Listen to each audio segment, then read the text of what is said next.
We also have Begzod Hamraev, Deputy Chairman of Central Bank of Uzbekistan. And then we have Dr. Obed Hakimov. He's a Director of Center for Economic Research and Reforms and Deputy Advisor to the President. We also have Mr. Chris Weffer. He's a Managing Director of Macro Advisory, USA.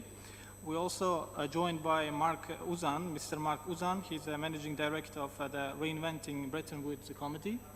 We also have Waldemar Walter from a German economic team. He's very much supporting economic reforms in Uzbekistan by his consulting services. And then we have Ratin Roy. He's a Managing Director at the Overseas Development Institute, UK. Thank you very much.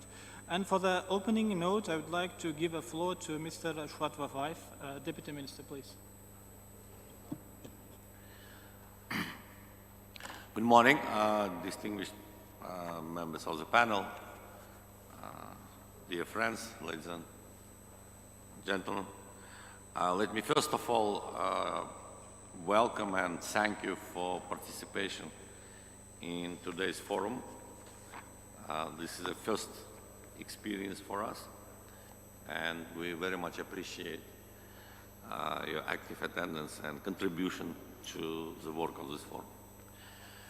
On the major topic of our today's discussion, as you are aware, over the last 5 years, under the strong leadership of our President, His Excellency Shavkat Mirziyoyev, Uzbekistan have implemented a broad range of important reforms which were long overdue. It's first of all reforms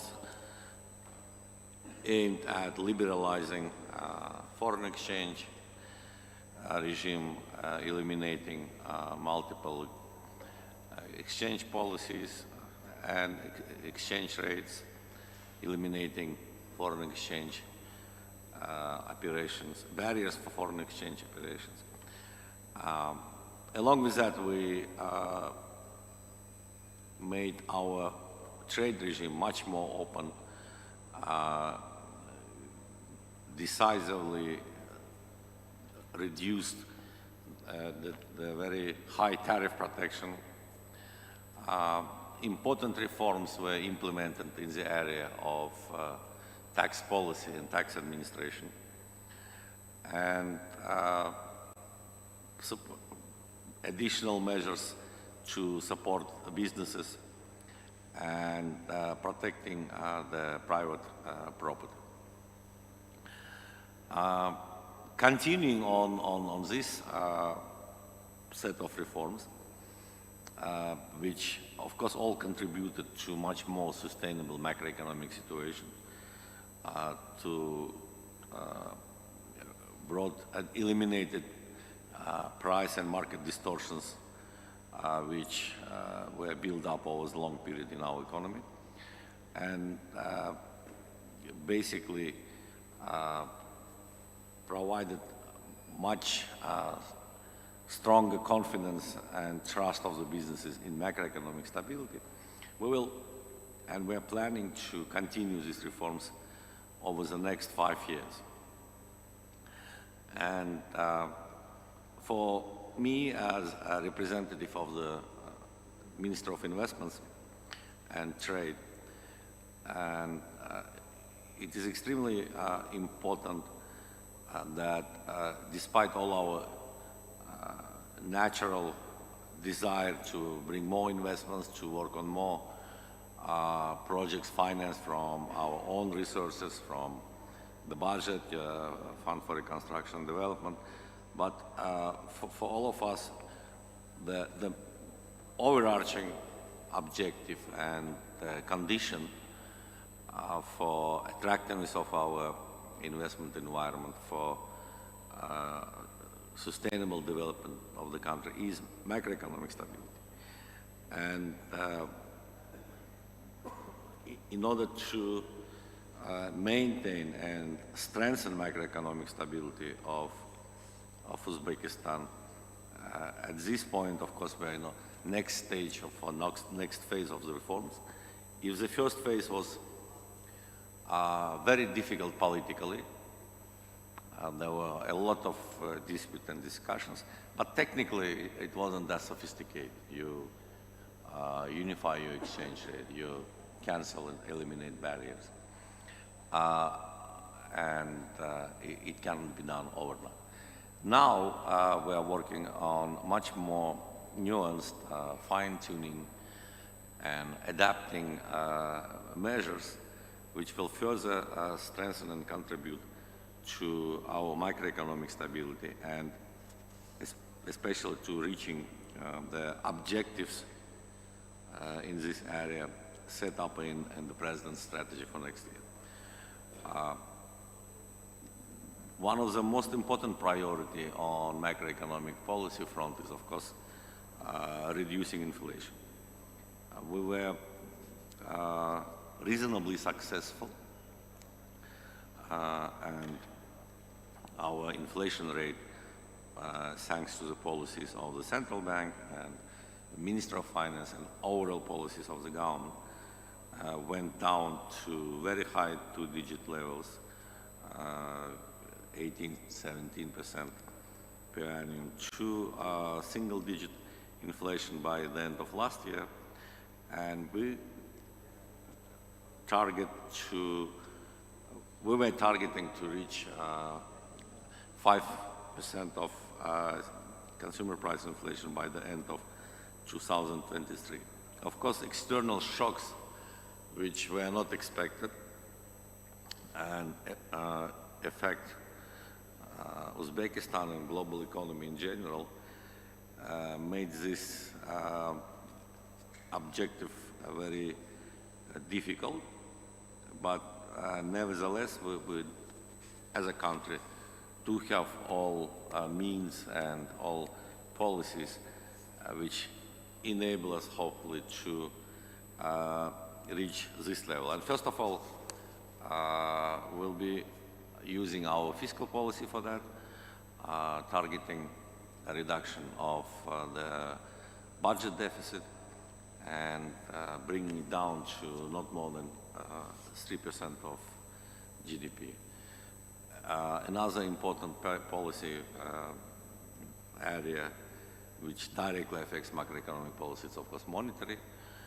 And as you probably have seen already, our central bank immediately reacted to rapid depreciation of major trading partners' currencies by raising interest rate, raising refinancing rate of the central bank, and by accelerating depreciation of Uzbeks.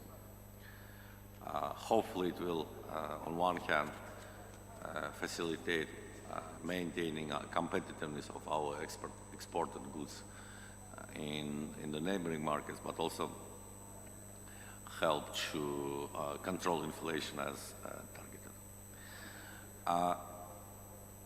Along with classical monetary and fiscal policy instruments, of course, for sustainable long-term growth, the most important factor and most important contributor is productivity of the economy in general.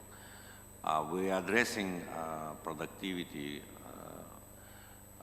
challenges and productivity related tasks through different directions. First of all, it's of course improving overall investment climate, improving overall environment for businesses, reducing transaction costs, and making them more effective on focusing on their core activities. Second is a set of stimulus and incentives provided through special fund which supports businesses and through other different channels. We hope to increase overall share of businesses of private sector in the economy, which is by definition always much more effective and much more productive than the government. And privatization, which is at the top of our reforms agenda. We have successfully demonstrated that privatization in Uzbekistan can happen openly, transparently, through a number of privatization efforts last year. I think most visible one was Coca-Cola bottlers. And that helps us not only to reinforce Uzbekistan's image or raise confidence of investors in Uzbekistan, but most important for me is it helps us to bring most efficient, most productive, most skilled investors in particular sectors and particular enterprise. So we'll continue this path and contributing to improved and increased productivity by selecting best investors participating in our privatization efforts. And of course, banking sector reforms, more active financial intermediation, increase of financing of the private sector and of the real sector of the economy, of course in line with monetary targets and monetary policy targets, is another important area which both reduce transaction cost and cost of doing business for businesses. It helps them to work faster, sell and buy faster, support their operations better. And another area which hopefully will be contributing to providing contribution to long-term growth and overall improvement of increase of total factor productivity. In terms of sectors, of course, we are keen to develop industrial sector of our economy for a very simple natural reason. Over 60% of our population still resides and directly depends on agriculture sector. And as you know, agriculture sector cannot sustainably and for long term accommodate this large share of the population. And combined with urbanization happening faster and faster year by year, we need to create more jobs in industrial sector and provide better paid, more skilled jobs for our population. And another competitive advantage of Uzbekistan is resources. We have rich mineral resources in copper, in uranium, in gold, but also in gas, in other mineral resources, and vast natural resources produced by agriculture sector, which can be used and should be used as a raw material base for our industrial sector. So we are in the process of, as I said, fine-tuning and coming up with more effective industrial policies, with more effective policies of stimulating industrial enterprises, which always is a tricky task, because on one hand you can slip towards, Soviet-style planning, which brings a lot of disasters. On the other hand, if you don't facilitate and support fledgling new enterprises and sectors, it's difficult for them to start thriving in a very competitive environment, especially given that, unlike many other countries, Uzbekistan, double landlocked country, has some extra challenges for private sectors in reaching markets, and rich markets, I would say, where demand is higher than in neighboring countries. So how can we find this balance? with due attention to the macroeconomic stability also. We don't consider it as a question, we consider it as a task, and we are working on doing it through different ways of promoting enterprises in the industrial sector. First of all, by bringing private and foreign investors who already have experience and successes in this particular area. Second is providing more information, enabling our private sector to access data on resources, on opportunities, on potential partners to make better business decisions. And of course, support them in terms of export financing, in terms of access to financing in general through our commercial banks and our export promotion schemes. So I think all in all, by promoting industrial development oriented to external markets, we will also contribute to macroeconomic stability and macroeconomic growth, and not only in a short period, but first of all in the medium and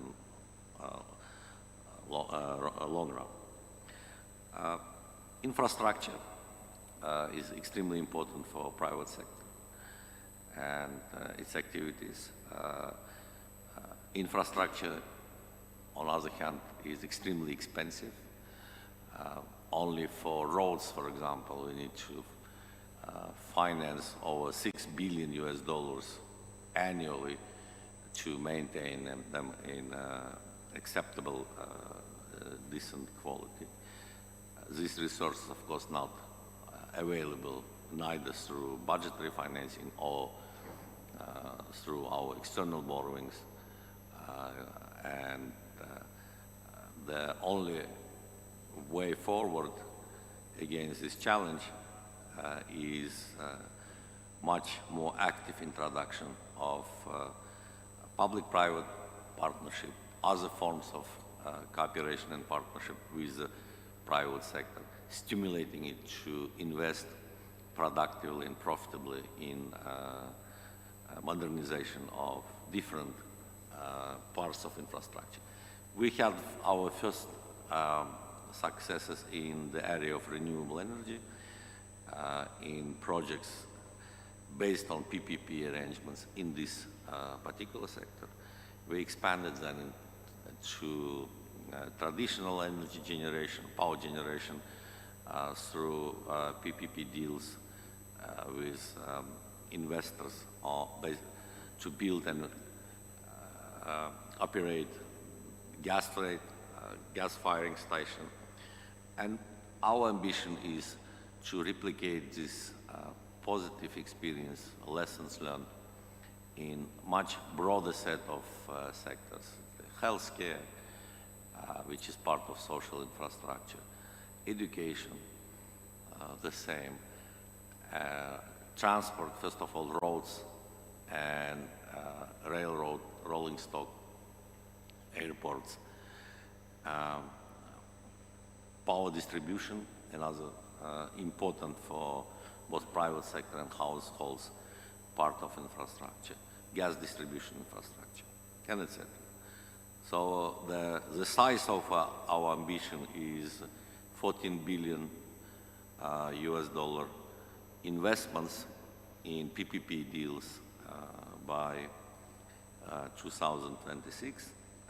It is ambitious, but it's doable, and we are confident we can replicate our success in power generation system.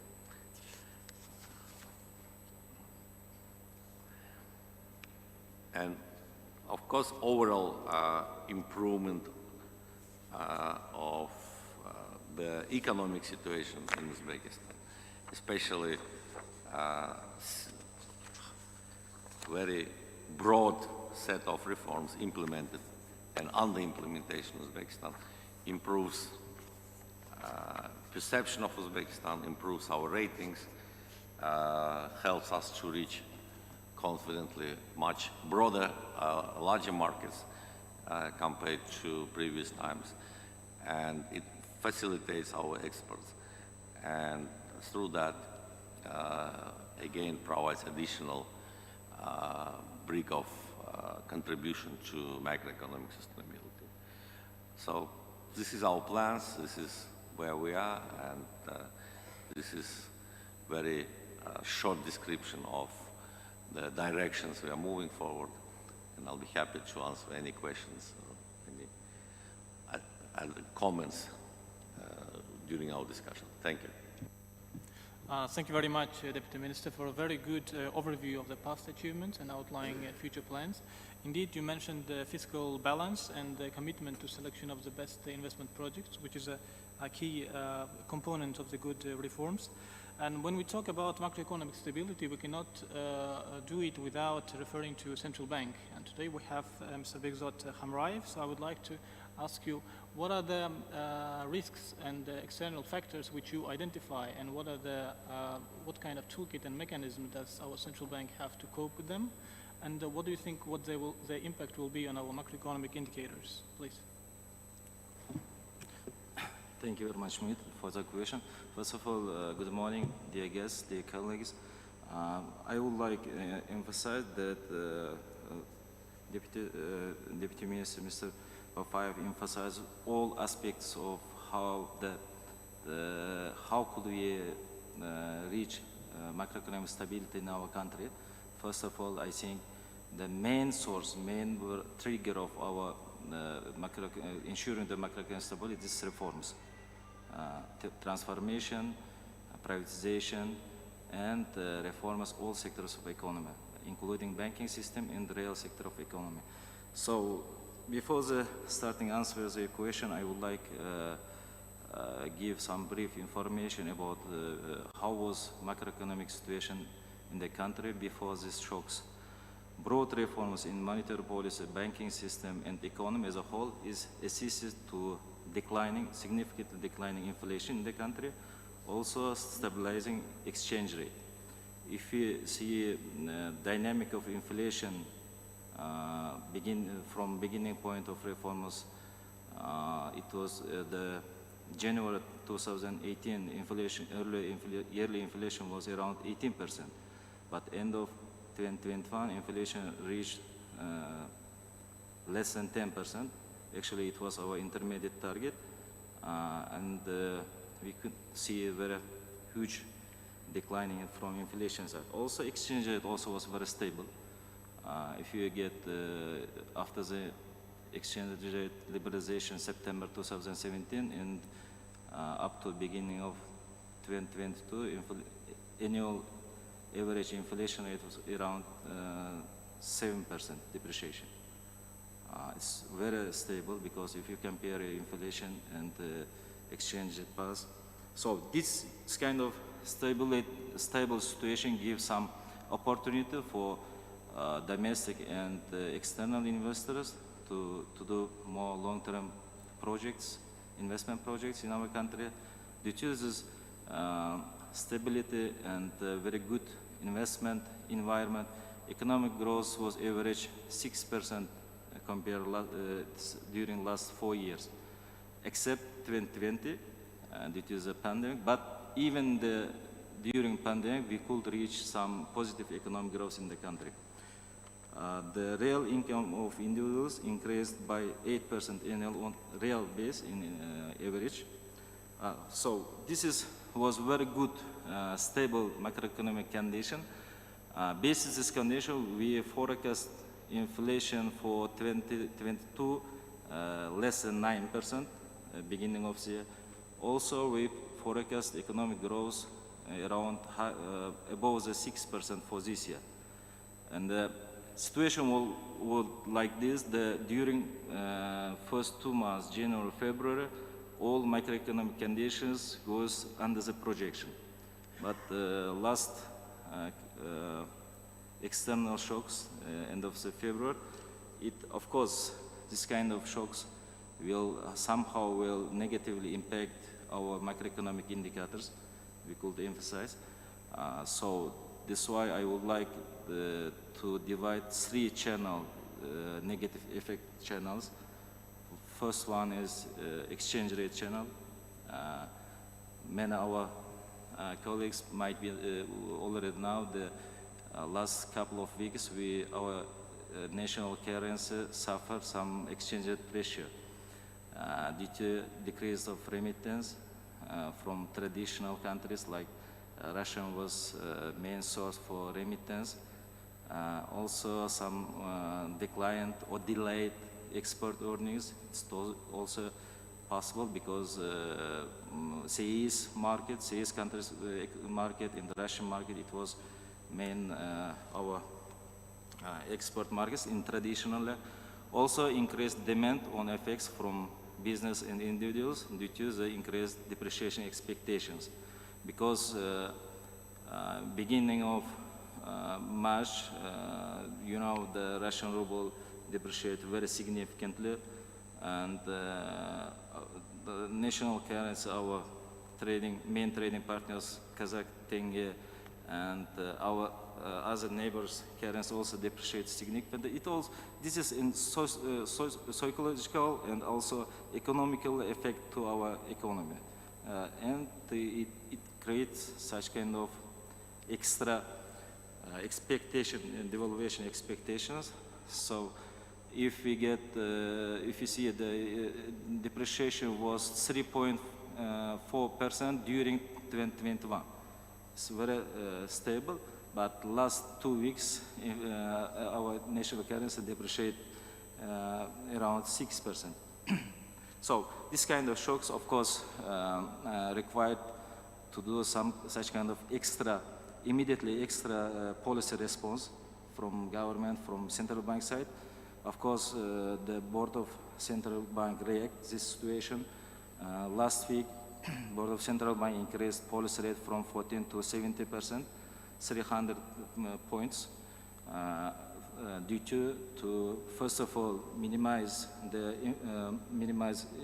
monetary factors of inflation, also anchoring devaluation and inflation expectations, also like maintaining the savings in national currency.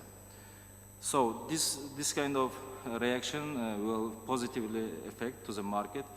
We see somehow stabilization in all good market and money market and FX markets.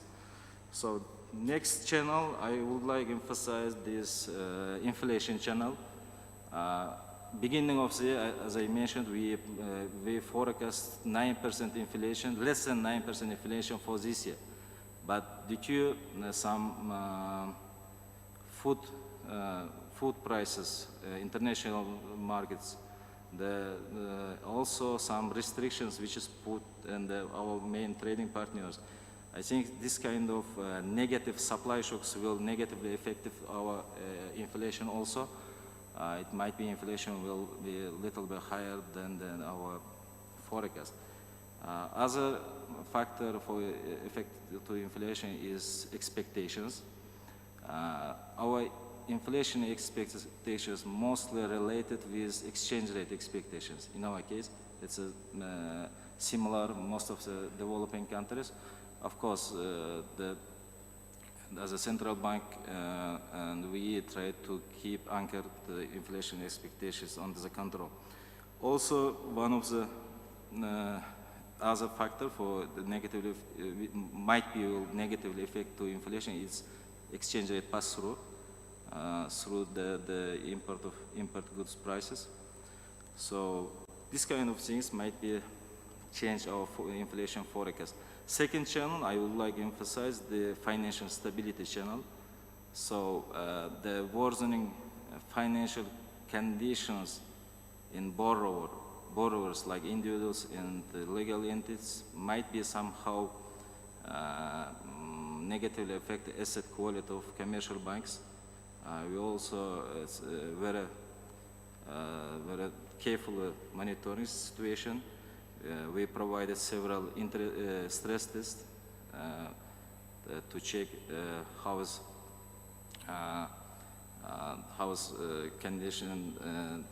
financial conditions buffers in banking system against several shocks.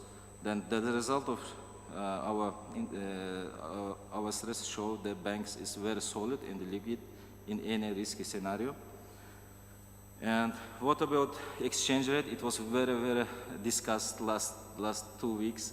So if we say about exchange rate, as a central bank, we will not influence the fundamentals of exchange rate because exchange rate current regime is floating exchange rate regime. We will allow to exchange rate to adjust external shocks and the formation of based on market supply and demand, but we have some reserves and mandate which we could not intervene last year. Some reserves we could intervene to eliminate some short-term extra shocks. So there was another question about many of our trading partners. Some countries push such kind of limits using of cash or FX operations. We have not any such kind of plan. Opposite, we planning step by step in the future to liberalize capital account operations. Actually, this plan was the future. In the beginning point, we planned liberalize capital account during first half 2022. But last this situation, we pushed to postpone these reforms, but we have high commitment to do these reforms also. What about banks? Banks will provide supporting to economic entities through providing short-term loans to entities for working capital. This practice worked during pandemic very well, and banks will repeat this practice. I think it will help to solve some external shocks for companies. Also, we recommended to commercial banks not push the ordinary penalties or ordinary concept for companies which is suffer from external shocks, external situation. If this kind of situation, banks will approach claim-based and will see any trade to help these companies also. And also we changed some our monetary operations instruments. We say banks, we will apply unlimited short-term liquidity for banking system due to keeping the stability in the banking system and payment system works. It's no limit. Also, we will try to sterilize extra structural liquidity from banking system due to the keeping the inflation under the forecast projection. So, of course, there are a lot of uncertainties in the external, based on external situation. It takes time to do revision macroeconomic indicators. We could not say any exact forecast right now because situation changes every day. So, but we could recognize some such kind of assumptions, which will be maybe based for revising medium-term macroeconomic forecasts. First one, economic growth on our main trading partners will be revised downward. That will impact on external demand as well as the remittance. Through the remittance, it will maybe affect to overall consumption in our economy. Through consumption to aggregate demand of economy. So in the consequence might be economic growth will revise it in downward side. Somehow growth rate might be slower compared to last year. Another issue about I mentioned about inflation.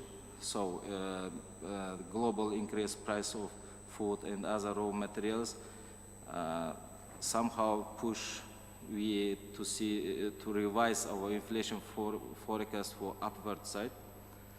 Another assumption of investment inflows might be revised slightly downward due to delay of investment inflow from some trading partners, increased uncertainty in the region, as well as beginning of tightening monetary conditions by advanced countries, because US and other advanced countries already started to tightening against to the inflation. It might be somehow affect interest rates, international financial markets.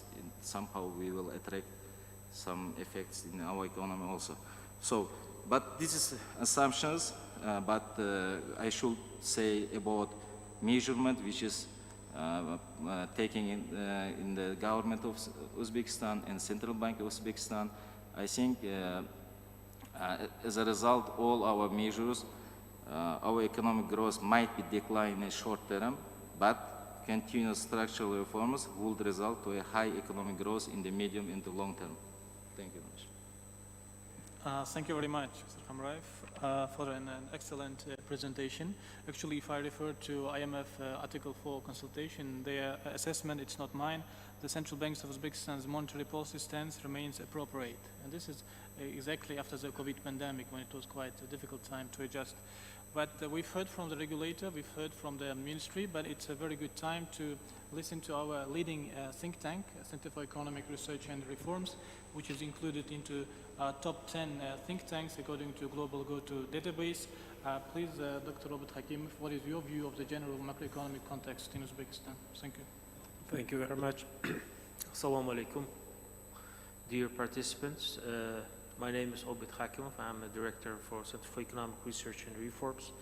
So basically, my colleagues already told, our significant reforms which we have done during the last 5 years and what are the results. So during the pandemic, as you know, that when almost in every country in the world, we saw the huge decrease in the economic activity. So the Uzbekistan somehow remained in the positive growth trend, and in 2021 we again renew our growth trends back again. So if you look to our macroeconomic results for the 2021, it's like 7.4 real term growth, and agriculture grew about 4%, construction 6.8%, industry more than 8%, and more interestingly, the service sector is growing almost last 2-3 years, double-digit numbers. So in 2021, it was about like 19.2%.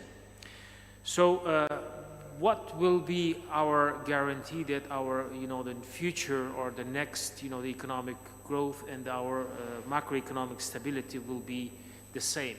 So when we developed our next 2022-2026, our strategy, so this strategy was built from the different side. As you know, the coordinating office, our center was coordinating the development of this strategy from the regional side and from the sectorial side. So now, first time in Uzbekistan, we have developed 14 different regional programs, and all 14 different regions, they know what they will do in economic sense for the next 5 years. What will be their, the investments, what kind of projects they will do, what kind of, the social, the projects they're going to do. And so this is the first time in Uzbekistan's history, so this regional, the programs were done, and this regional programs were tied to the overall macroeconomic stability of the country. So our center, we do the monthly monitoring, so how the regions are doing, how overall macroeconomic doing. So until 2022 February, I've seen that that there wasn't any such a significant issues with the regional development or other like macroeconomic indicators. So if I say that the tax revenues were up by 23%, customs revenues about like more than 30%. Exports are still positive, more than 20% is growing. I'm talking about the goods, yes. And the credit also is positively growing, and the commodity exchange rate, is also growing really with the double-digit numbers. So what I have to say that our business climate index, which we do together, the IFO Institute, and every month we monitor this business climate in Uzbekistan, it was about 60 points. So this is a really high number. So I have to say that, as my colleagues said, that, the recent changes in with our trading partners should affect yes, there are different channels were named already. I'm not going to say it again. So these are the investment channels, these are the export, import channels, these are the transport channels, and these are the remittance channels, and these are the main macroeconomic channels. Yes. So we have seen that Uzbekistan, the import of the foods are significantly higher, for example, let's say. So that we have seen that, the food prices overall all over the world is increasing significantly. Probably this will be also kind of another challenge for our, the inflation policy for the next, in short term. So, but, the Uzbekistan still wants to maintain their plans for this, according to the strategy. We will plan that, our budget deficit will be declined until 2023 to the 3%, because that during the last 2-3 years, Uzbekistan, we're running double deficit, so that we have a current account deficit also. So, and we believe that every 1% decrease in the budget deficit will decrease the current account deficit about 1.4, 1.6%. So that's why, the decreasing of this budget deficit until 2023 and until the stable rates, this will enable us not only decrease this just one deficit, it also will help us to decrease our current account deficits also. So regarding to the estimations, expectations, I have to say that, as my colleague Behzod Hamraev told already, that the things are changing every day, because every day we see the new the rules, new regulations are implemented every day. So first time when we saw that the decline in our trading partners, it was like 3%, 4%.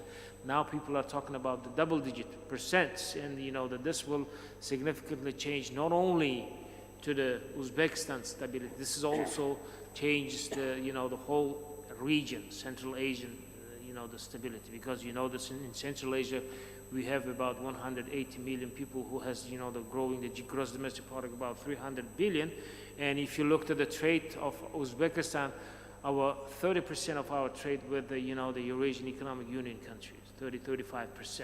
So if you look to that, especially our food exports, it's about like even higher than 80% to these countries. So definitely, the Uzbekistan will, adjust its economic policies in order to maintain macroeconomic stability. So nowadays, our colleagues from the Minister of the Investments, and that they have open lines and they're working directly with the businesses, peoples, and we have other, the directions who are working significantly with the, the decreasing of the remittances, as my colleague said already. So that we are also working with, the reunification of the people who are coming back from this labor migrants. So as you know that in Russia we have about 1.6 million people who sent last year about like $8 billion to the Uzbekistan. So it's about like 10% of the gross domestic product. So that's why a sharp decrease of this one, as my colleague said, that it will affect on the consumption, and it will also affect our imports, and overall effect we haven't seen yet. So the overall effect will be the positive if we will be able to compensate whoever comes back, and to give them the job replacements for this. So nowadays in Uzbekistan we are with the help of the banks, we are creating the new credit lines who, for example, let's say if someone's coming back from Russia and they want to open their entrepreneurs, they will be given, the privileged credits and the privileged, the financial sources in order to open and start their businesses. Or if they want to work, another line of the help is going on right now, that, if the people cannot send the remittances, and if their families, they need the help, there is another government, the assistance program, which is right now providing the specific helps to the, the families of the labor migrants. So basically what I see that, the disruptions on the exports, imports, on the transport, logistics, they are being, the kind of monitored every day, and we also monitoring every weak. Our, the revenues, tax revenues, export revenues, so the, what's happening in the commodity exchange, how our businesses are thinking. So all these monitors are carefully, implemented and injected to the policy process in Uzbekistan. So if you have any specific questions, I will be glad to answer for your questions. Thank you. Thank you very much, Dr. Hakimov, for a very good, profound overview. Now we've heard from our local partners and the regulators. We also have our international friends of Central Asia and Uzbekistan. And now I would like to address Mr. Chris Beffer, Chief Executive Officer from Macro Advisory. What is the view of on macroeconomic stability from investors' point of view? Because we know that when we talk about macroeconomic stability, it is fighting uncertainty. It's when you have a project, you have capital expenditure, you have OPEX, and you have specific assumptions about taxes, exchange rate, and then it is the most important thing for investors to have this macroeconomic stability. So please, the floor is yours. Okay, thank you very much, and thank you for the invitation to participate in the forum and to speak to you today. You ask about the importance of the macro and environment stability, and I guess really that means the whole reform process. And I guess I could sum up the position in one sentence to say that reform progress and the continuation of reform is critical for attracting investors. And attracting investors and investment is critical for economic development and for continued progress. So the reforms and attracting investment are critically linked, and continued reform is what will bring more investors and more money. And it's not just money, of course, because all emerging markets, developing economies have found out it's not just about the money, but it's also about bringing in experienced companies, multinationals, companies that can develop industries, can create global links and create kind of global trade and supply links. And that's what you need to develop economy, and this is where reforms matter a great deal. In terms of what are the factors that investors and multinationals look for, well, say economic predictability is certainly one of those, and Uzbekistan certainly has been very stable, and the economic data has been very predictable, and even during the last couple of years of difficult dealing with coronavirus, again, the macro numbers have been relatively stable, not been volatile, and that's critical. Monetary policy clarity, which we've heard from our colleague, again, that's very important, because again, if you're a foreign investor and your base currency is US dollar, you need to know what is the monetary policy. You need to have be able to predict what might happen in terms of local currency, regional currencies, and also with regard to the ability to move money in and out, and what are the kind of monetary conditions that the government is putting in place. You also need social and political stability, and thankfully that's not in question in Uzbekistan. It's a very, very stable environment. You need the effective business environment, and this of course is where the whole reform process is geared towards, improving the business environment, and a clear investment case, which I guess we heard from President yesterday at the plenary session, and we continue to hear in various updates, what is the government's plan for the developing economy, and what investors are critically interested in, not so much what are the kind of long-term objectives, but what are the timelines, what are the goals, what are the factors that they can look at to have confidence that the plan is being achieved, and it's not just, kind of for the sake of having a nice speech and a nice clarity. But it has to be said, the reason why there are so many people here at this investment forum is because of the progress that has been made to date. And investors and companies can see how much progress has been made in the last several years. and therefore they're not only encouraged by that and by the continued progress, but they've come to see what else is planned, what else they can achieve, and is it therefore the right environment for them to start investing in the country. And critical reforms that have really made a difference, certainly on the capital and currency side. The monetary changes absolutely has been critical, but even practical issues, it's a lot easier to get in and out of the country. The visa regime has made a huge difference. The infrastructure improvements, I guess we just have to look around us and in the city and see how much improvements in hotels and infrastructure and transport, so much better it is. The tax reforms also, the simplification of tax systems and the kind of movement to make it easier to deal with tax reporting and the tax ministry, that's also a critical factor that makes a difference.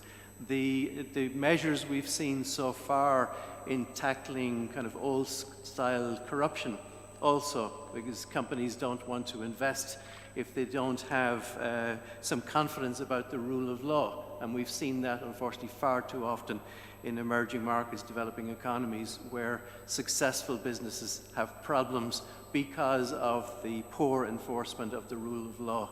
And that's not the case here, and this is something that really needs to be emphasized. And then just dealing with the bureaucracy and the administration and improving that. And again, that's not something that can be done overnight, and I think companies understand that. It comes with experience, it comes with skill sets amongst bureaucrats. You can't just plug in. It's not a plug and play kind of solution when it comes to bureaucracy administration, but still kind of moving in the direction and learning from the experience of other countries and adopting kind of measures that are being successfully deployed in other emerging markets that have attracted investment. Again, that's I think is a way forward. And also in the macro data, as an economist, we work with multinational companies, advising them, and one of the great frustrations of any kind of economist is getting data and reliable data and getting it on time. And so that's also, I have to say, thank you. There has been a big improvement in the availability of the data and the frequency and timeliness of the data, and hopefully we'll get that more and more going forward. But you say people are here today to look at, to listen to what happens next, and there clearly are a number of reforms that still need, or not some reforms, more kind of progress, and it's development. I think when we talk about reforms, it's almost, there's a sense that, oh, this is something that the government can just sign off at and then it's fixed. And it's not really the right word. It's the development. It's the economic, social, industrial development of an economy, of a country, and it simply takes time, and you do it in the right sequence, and very rarely there are any shortcuts.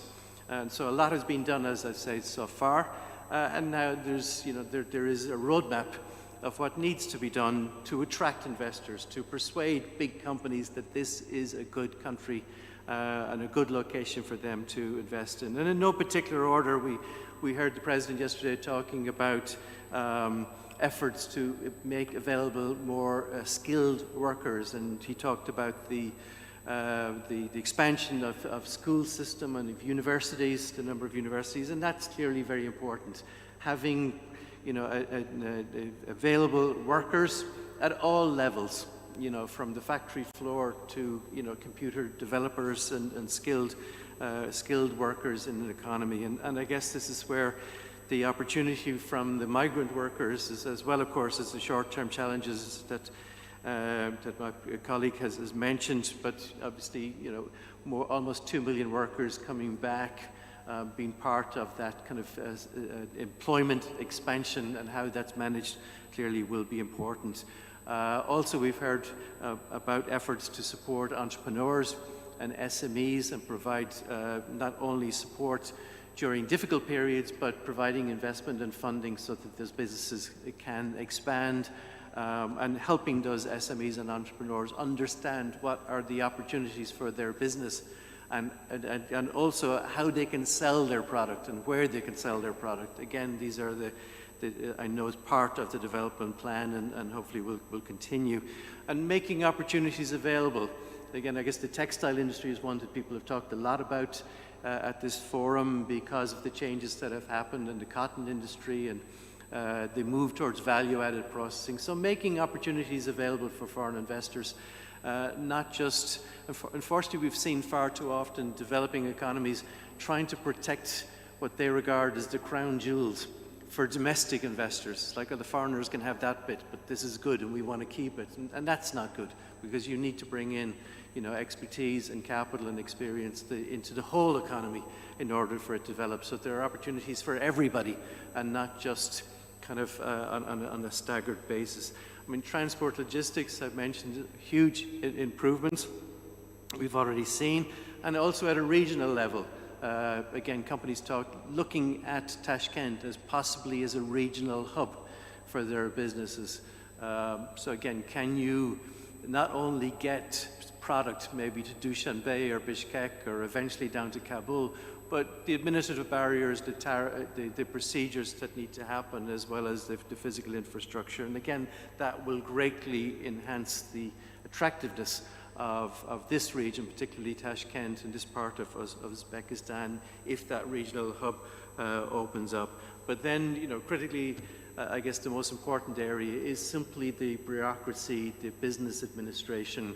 There's been an enormous amount of progress, which has been very focused on sort of what we would call big ticket investments in the power sector and infrastructure, funded by World Bank, Asian Development Bank, negotiated probably at a high level. And now we need to come down to bringing in companies who make things, make widgets, make projects, etc., both for the domestic market as well as for regional and global export.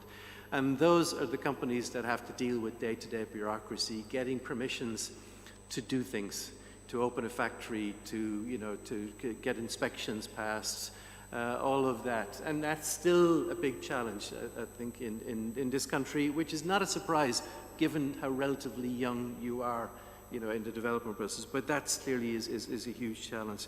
WTO membership will make a big difference. Again, it establishes clear rules.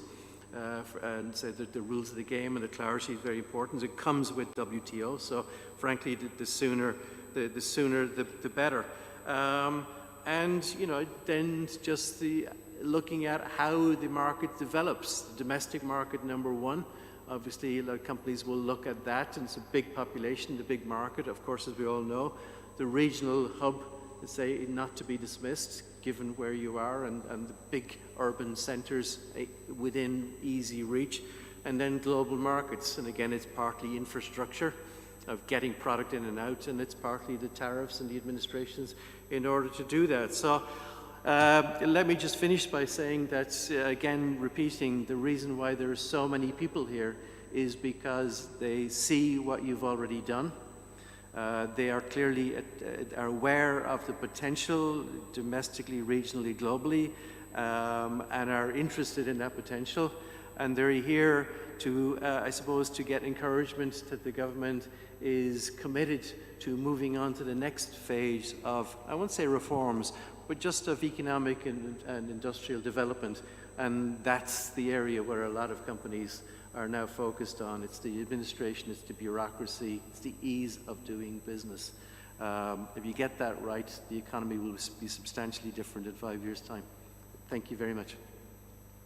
Thank you very much, Mr. Weffer. It was so many excellent points. I just maybe highlight only one, which you mentioned about the skilled labor force.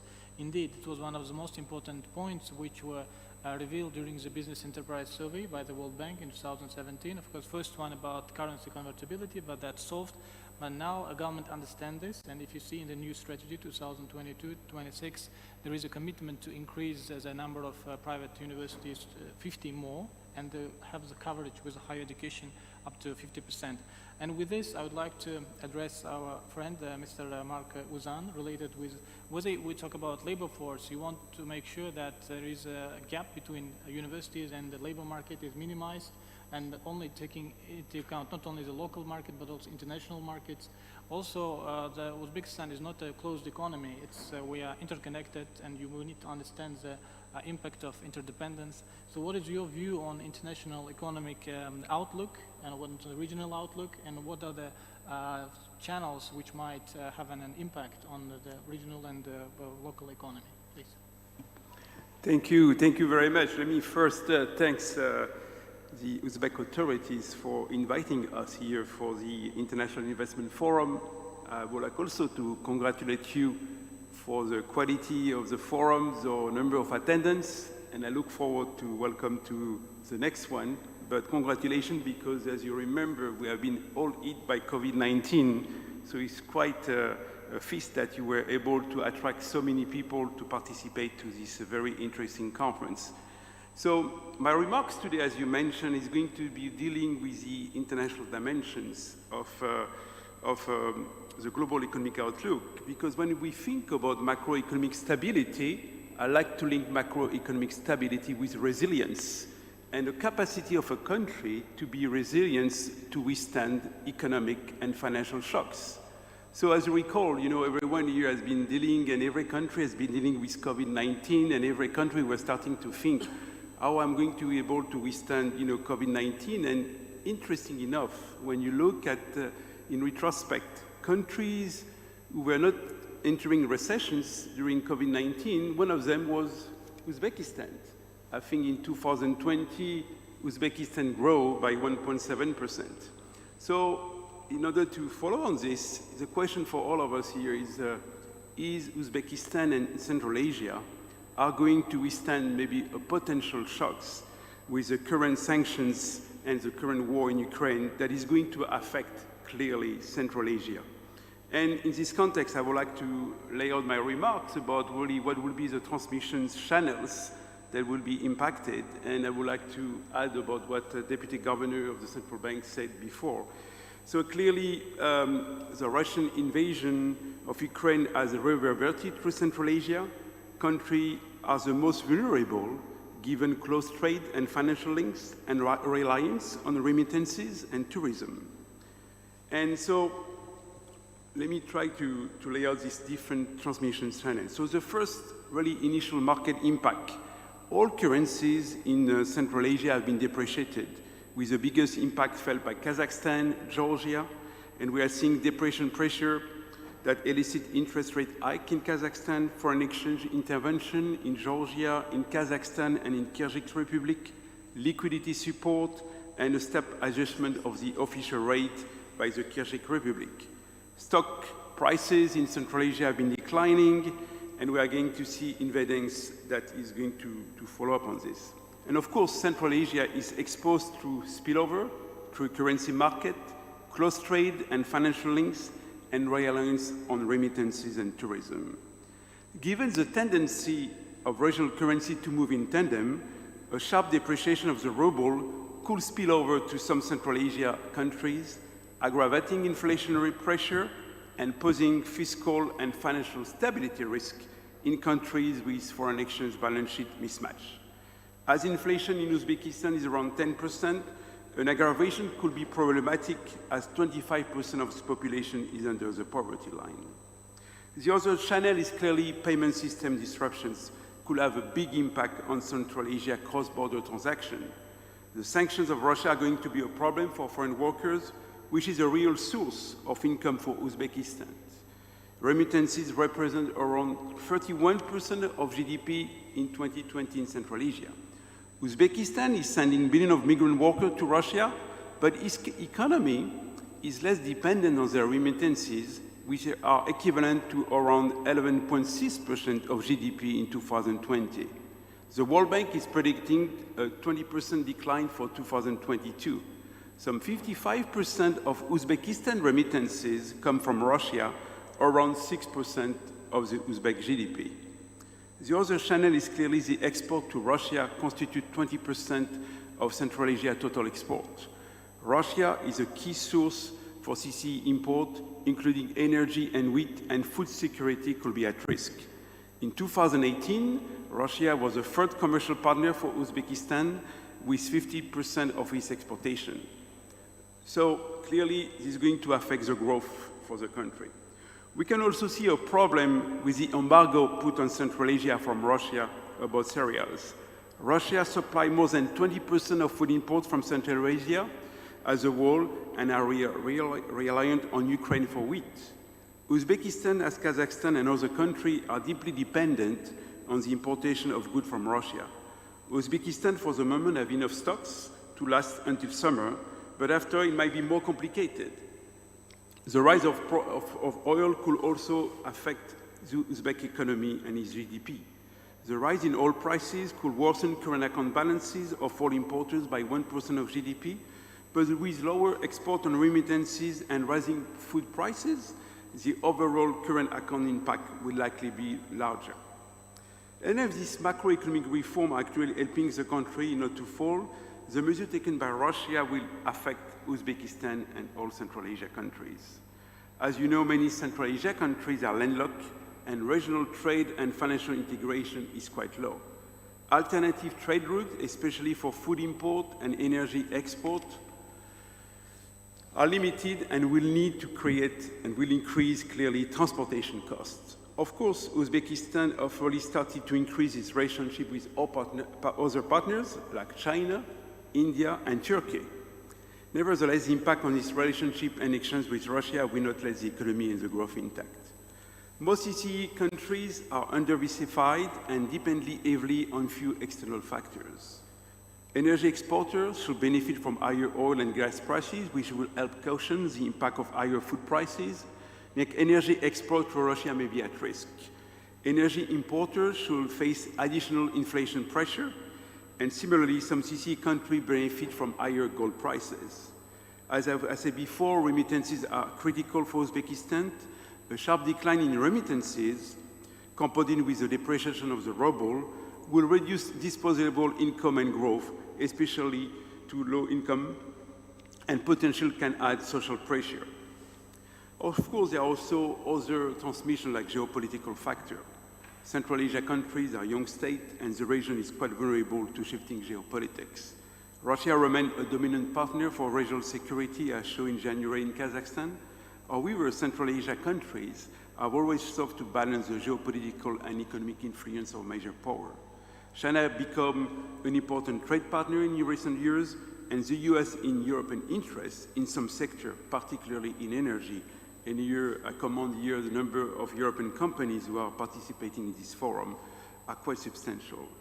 In 2019 and in 2020, China becomes the first commercial partner of Uzbekistan. And in addition, the relationship has exploded with China over the past 30 years. Beijing has shown great interest for the region by building institutional relationship between China and Central Asia.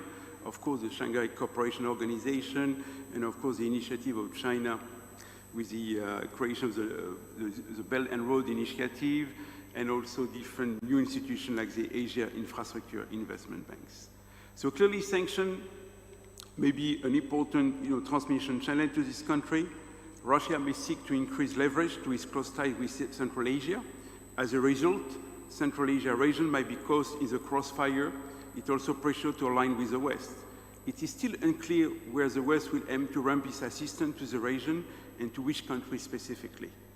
On March 17, Uzbekistan has broken rank among Central Asia peers who have pointedly refrained from adopting explicit position on Russian war by stating that he recognized Ukraine's territorial integrity and that he will not recognize independence of the breakaway self-styled Republic of Donetsk and Luhansk. If Uzbekistan can take such assessment, it's because he's not a member of the Eurasia Economic Union, either of the Collective Security Treaty Defense Organizations. So clearly, we see long-term uncertainties also with this experience of the annexation of Crimea with Western sanctions, suggests that sanctions can last for many years. The impact through some of the mentioned channels could become more profound, and it will have an impact on investment and growth. Going forward, increased uncertainty and geopolitical risk may lead international investors to consider the region as less reliable and more riskier. Reduced foreign investment inflow will hamper long-term economic diversification and growth prospects. Also, we can have some potential of concern with reform momentum. Central Asia countries may backtrack on recent efforts to strengthen macroeconomic financial policy and institutions and to create opportunities for long-term private sector-led growth and convergence.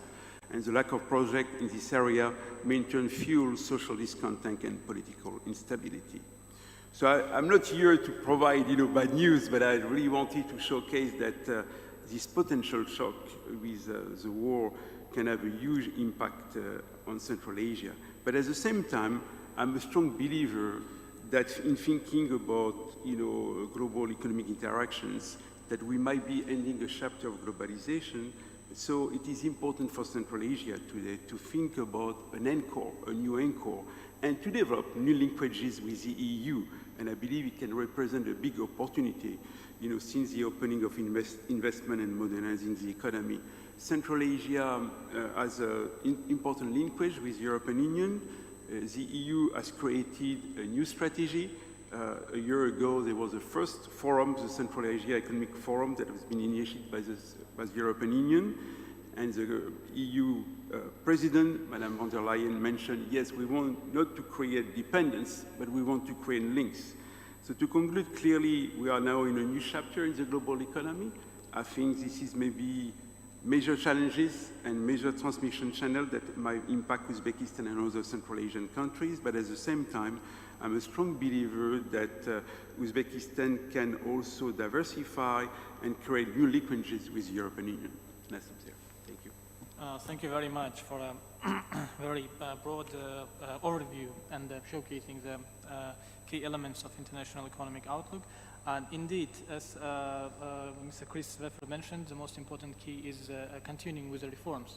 And in this case, as you mentioned with the European Union, the GSP plus status here, and here maybe the most important thing is to follow up and making sure that we can find a taste of the European consumers and improving the trade.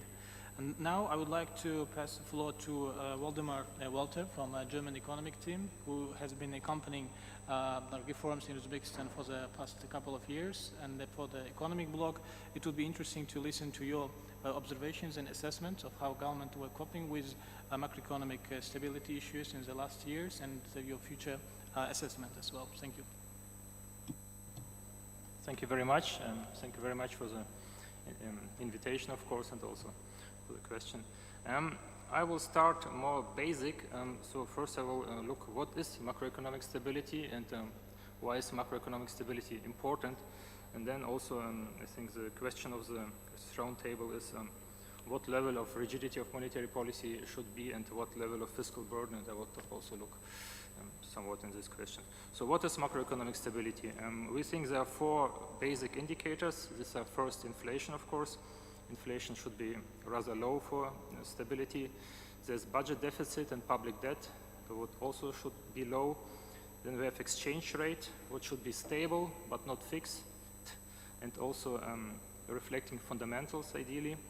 And there's a current account deficit, which should be low or at least sustainable and financeable.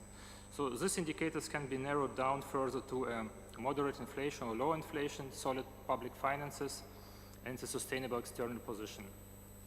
Okay, why is macroeconomic stability important? I think there are two reasons for that. First reason is you need macroeconomic stability to conduct structural reforms. Because if you want to conduct reforms, you need predictability. And for predictability, you need stability. So it is essential for making reforms. The second reason why it is important is that macroeconomic stability is the basis to be able to react in crisis situation. So you have to have macroeconomic stability in case of crisis. I think we have seen this in the COVID crisis in Uzbekistan. Before the crisis, Uzbekistan had a very low public debt and also low external debt and additional high buffers. And what we have seen is that the government was able to support the economy in this crisis situation through financial measures. These were, for example, taxes, exemptions, tax cuts, payments for vulnerable groups, and of course also subsidies for struggling companies. So macroeconomic stability is exactly for these situations. There you can see if you have macroeconomic stability, it pays off.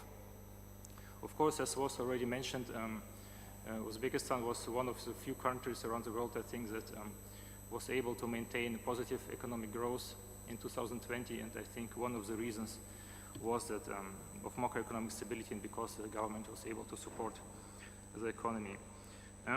So the main question is what level of rigidity of monetary policy and fiscal burden.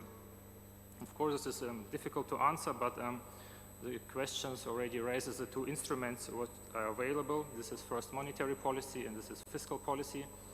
And macroeconomic policy is always a mix of these two policies. And the position of the German economic team is that monetary policy should first be used for stability, and second to support the economy. So if you can reach both, it is fine, but if you have to decide stability or support of the economy, it should be stability. For fiscal policy, it's a little bit different, especially for Uzbekistan. I will explain now why I think so. So currently Uzbekistan has decreasing inflation or in last years, but inflation is still relatively high in international comparison, and dollarization is also high. And if in such situation you have a too loose monetary policy, I think there's a risk for the achievements of the past years. Additionally, so I think there's a little room simply to support the economy. Additionally, of course, there's a question of confidence. Uzbek monetary policy still doesn't have the confidence like more developed countries, for example, the Federal Reserve. This means to achieve the same results, the Uzbek central bank has to make much stricter measures to reach that. So in this respect, we also think that the decision of the central bank to raise the policy rate was correct in the current situation of uncertainty. On the fiscal policy side, on the other hand, we have still relatively low debt, and I think there's more room to support the economy, especially if you have an economy which is growing strongly like Uzbekistan, because if you have strong growth and then if it is stronger than the debt, then you have still a decreasing debt to GDP ratio. Of course, you need to be careful because debt is still moderate, but it has increased in past years quite strongly. I think it more than doubled. This is also the reason why this fiscal support should be targeted. If you observe market failures due to very high interest rates, of course, you can support, but it must be targeted. This might be concessionary loans for SMEs or energy efficiency or future-oriented sectors. For example, in Germany, we have also in the development bank, KfW, which supports all the time restructuring energy efficiency for housing, and this is also a case of market failure as this is seen in Germany, so this is a reason to support. So there are measures, but they need to be targeted. So overall, the point I want to make is that for monetary policy, the main goal should be stability. For fiscal policy, if there's room, you can support the economy. Then also for future priorities to maintain macroeconomic stability, the last point I want to make is that currently you have still relatively high financing costs because most of the debt is in foreign exchange, and I think the goal should be to increase the share of local currency in your debt. And the way to do it is to continue the way of disinflation. This means to gradually reduce the inflation rate. And this can be done through low inflation, because if you have low inflation, the real interest rate increases, and this is easier to develop local markets.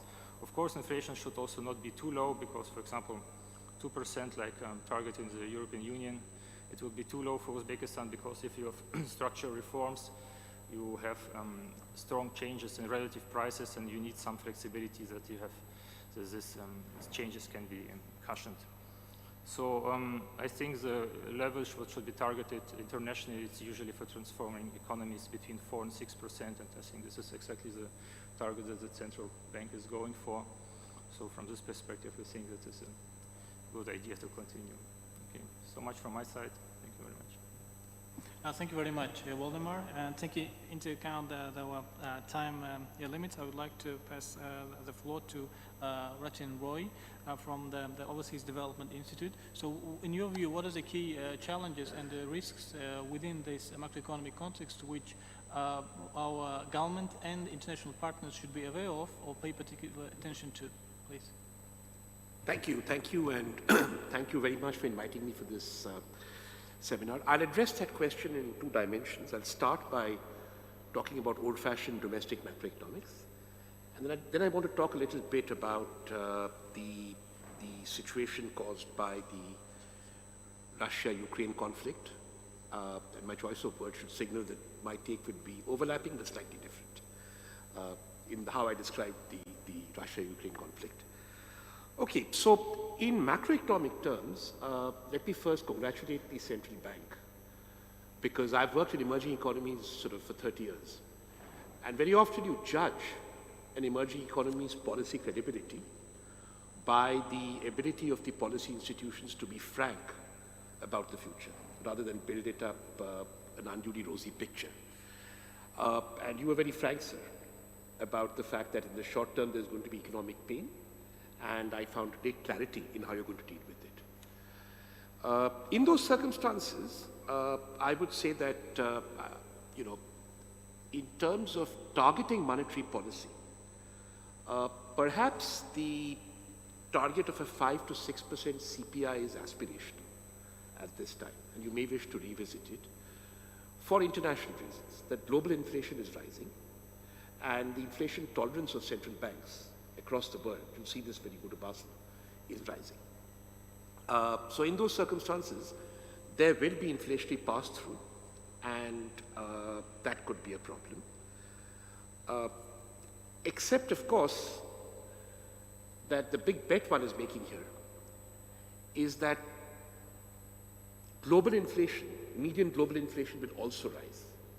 And if that rises, both as a cause of the conflict between Russia and Ukraine, and because of post-COVID, excess liquidity across the world, then the gap between your rather high inflation rate and the global inflation rate will, stay constant or narrow, and that gives you a little bit of freedom. But if that does not happen, then we have a problem. Looks like it's going to happen after the conflict, because just what's happening to energy prices across Europe is going to keep global inflation high, and therefore that band is going to be relatively low. So you might have a little bit of elbow room going ahead to work with a slightly lower inflation rate if you're targeting the CPI, but for a problem I'm very familiar with since I'm from India, which is food price inflation. But the trouble there, you see, is your repo rate, your prime rate, has very little impact on food price inflation, which is fundamentally structural.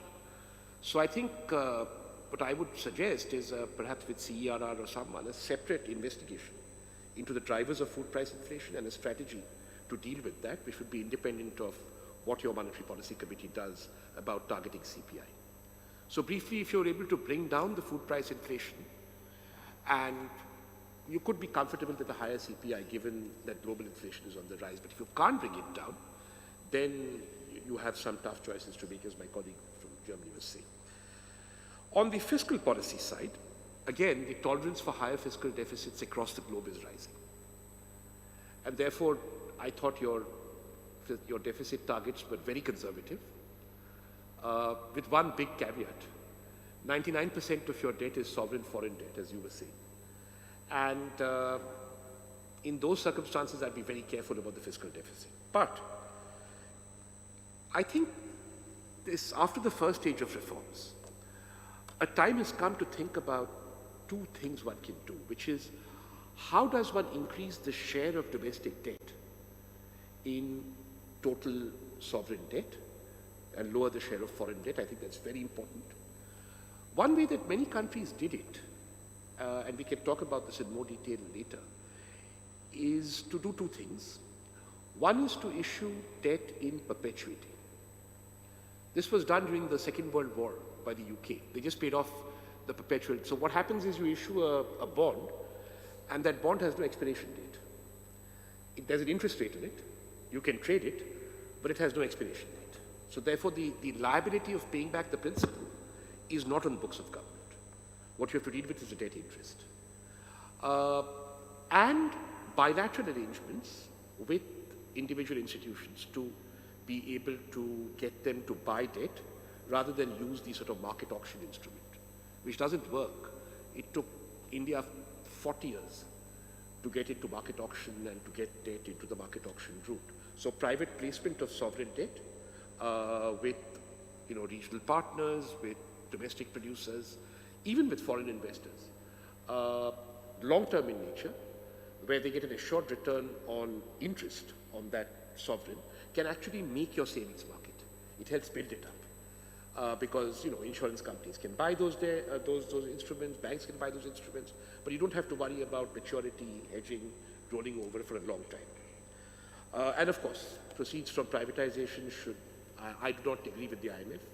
I think at certain stages of development, these should be above the line and not below the line, and they should be used to finance government spending as long as that is transparent in the budget. So I prefer to use the term non-debt capital receipts for privatization. And I think if you look at it in that perspective, then there could be a medium-term 5-6 year target to increase the proportion of domestic debt that Uzbekistan holds. And that will give you considerably more freedom to play with slightly higher fiscal deficits than you're able to at the moment, I think. Finally, coming to the exchange rate, I think it's an amazingly sensible strategy. You're targeting volatility. You're not targeting the exchange rate for its own sake. There is a danger here, you see, of overshooting slightly, which I'd be careful of, which is you may over-target the 7%. You may actually land at 5 or 4%. And that will happen, which comes to the second part of what I'm going to say, if you are actually successful in exploring a vacuum, not an opportunity, it's a vacuum, that has been left by the West's sanctioning of, to the extent they can, of Russia's petroleum exports.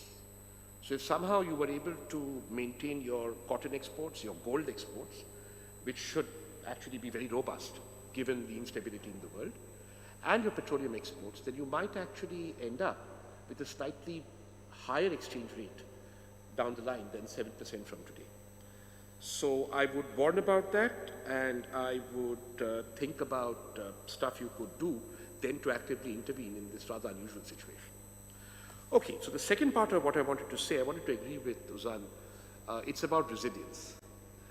But if we look at the geopolitical situation that Uzbekistan finds itself in, resilience is not going to come from business as usual with Russia in the medium term. Resilience is not going to come through an enhancement of relationships with Europe because Europe is involved in its own imbroglios. Resilience can only come through an acceleration of the Asian pivot, which is Uzbekistan has to look eastward to get resilience.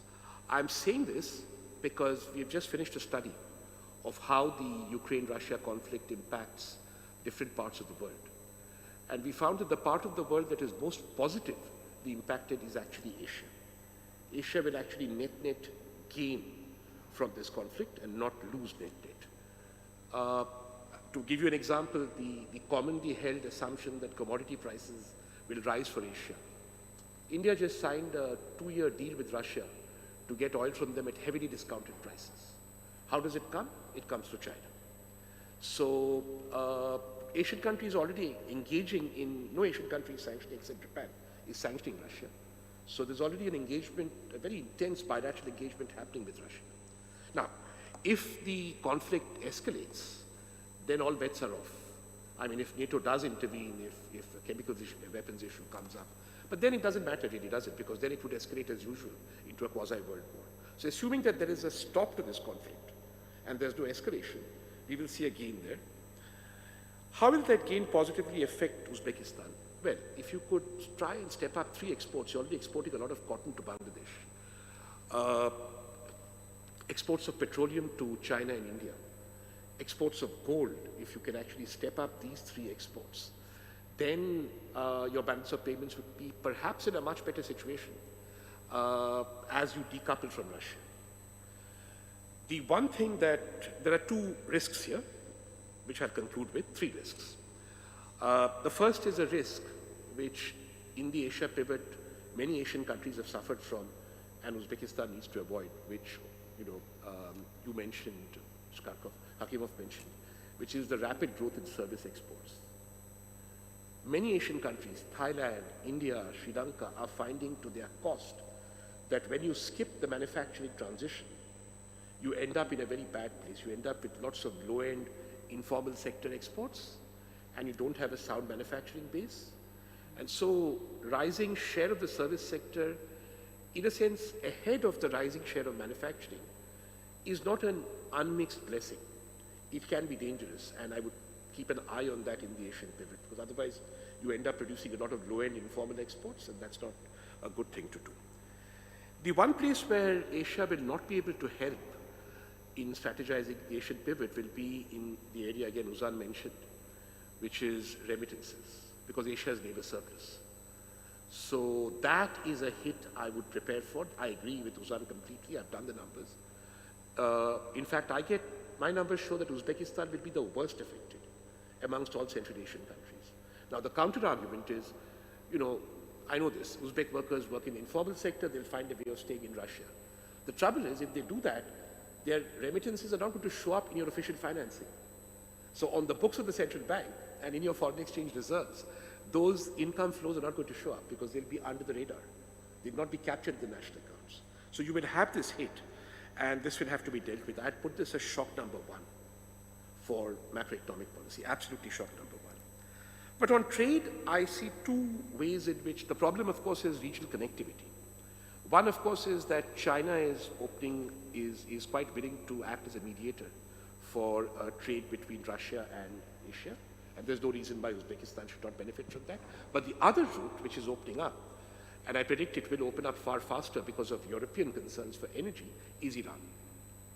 I think the sanctioning of Iran will be far less enthusiastic over the next 1 or 2 years than it is today, and that immediately opens up the Caspian Sea route for a number of your exports to the rest of the world. Just one caution on China. China has a party congress coming up.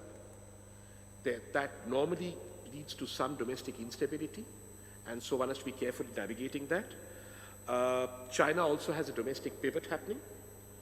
Uzbekistan is a relatively small economy, so it shouldn't affect your trade with China. That should only grow. But still, one has to be careful that one picks areas of trade with China such that the areas where China wants to pivot to domestic consumption and domestic demand are not the areas where we are trading. So far, that's okay, because if it's gold, if it's cotton, if it's oil, that doesn't affect the domestic pivot. So, to conclude, I think the picture is very good in terms of your domestic macroeconomic policy going forward. I've pointed out certain global changes, higher tolerance for fiscal deficits, etc., which you can take advantage of. They require certain domestic actions, such as increasing the share of domestic debt. With monetary policy, again, one needs to watch the gap between global inflation and local inflation. And of course, there's one point that's always true, productivity. And a reflection of that in macroeconomics is the spread between your repo rate, your prime rate, and the deposit rate. And the spread at the moment is very high. It's about 7%. So bringing that spread down will involve increasing productivity, but that's always true. There's nothing particular about this moment. On the external side, I see many good things with 3 caveats. The remittance problem is your principal problem. That's going to be a hit and it has to be taken. There is hope for other exports to be maintained or even increased by an Asian pivot. And the institutionalization of the Asian pivot should certainly help Uzbekistan take its structural changes forward much faster than has happened in the past and far more sustainably. Thank you. Thank you very much for your keen observations. And with this, I think we can also kind of sum up our round table. I would like to give a floor to Mr. Rafaev, to Deputy Minister, please. Thank you. Well, first of all, I would like to thank all participants, all speakers for extremely interesting and enriching contributions. The very task of maintaining macroeconomic stability in the economy which runs a very broad reforms program is already challenging. This task becomes even more difficult in the very dynamic external environment we are facing now. And your recommendations and your views, of course, will be useful for us in our policy development and policy design exercises, and very much appreciate your support. But despite and actually against all the difficulties of this task, I think it is extremely important and could be a strong benefit and advantage of Uzbekistan in terms of inviting investors, because we have sufficient fiscal buffers, monetary buffers. We can be resilient to quite serious shocks, and hopefully through right mix of right instruments, we'll strive to make sure that Uzbekistan is stable, both macroeconomically and in general, which will definitely make us different from many other countries and potential destinations for investments. And that will help us to bring even more investors, more investments, more visitors to our interesting and beautiful country. Thank you for coming, thank you for contributing, and I hope to see you at our next event next year, because we plan to make this forum a regular event, and it will be interesting to see and exchange views on what happened over this year, and to see how accurate were our predictions, our analysis, and our recommendations. Thank you very much. I would like to thank all our distinguished panel and all the audience. Thank you very much, everyone. Thank you.